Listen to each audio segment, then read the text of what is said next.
So what do you think the euro is heading? It looks like some people have cut their forecast, maybe 125 versus the U.S. dollar now.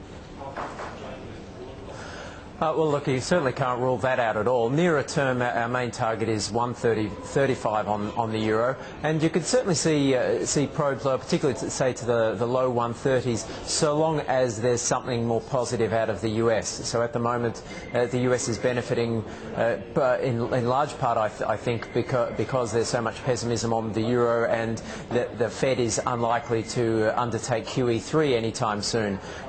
So I think that's probably the main reason not to go for as aggressive as 125 is that there's that multi-month you're probably going to see US dollar weakness, but near term certainly selling euro towards 135. 135. Okay, well that's not that far away. What do you think the lows will be for the euro this year? Look, probably the low 130s. I guess it would break 135, say 34, 35 maybe on the week. Then you can open up perhaps 131, 132. But again, that would require, that's all against the US dollar. It means you're buying US dollars, and the threat is that the US economy is still soft enough multi-month to see the Fed move closer to QE3, which would produce US dollar selling across the board, in which case euro bears would probably be better looking at other crosses.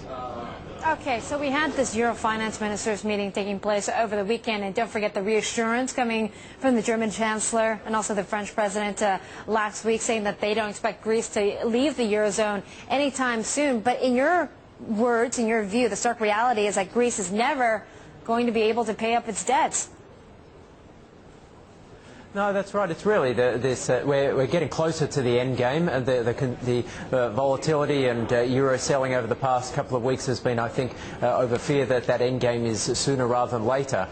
We do obviously have this delay that it's very difficult for Greece to even get its lenders to agree to the next €8 billion tranche. So short term there's plenty of concern there.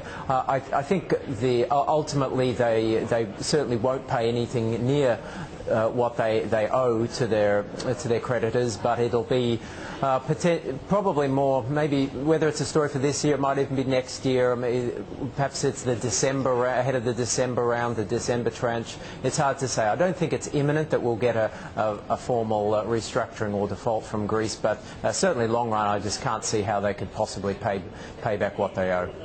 Okay, Sean, one more question for you. Is it about buying the cleanest dirty shirt right now in the currency markets? What's the best bet out there? We are selling euro. Probably euro yen also has some value. But we wouldn't go against the euro Aussie at this stage because the Aussie is under pressure as well. But you're probably looking at selling euro maybe against a basket, US dollar, yen, and perhaps even sterling and Canada in there as well.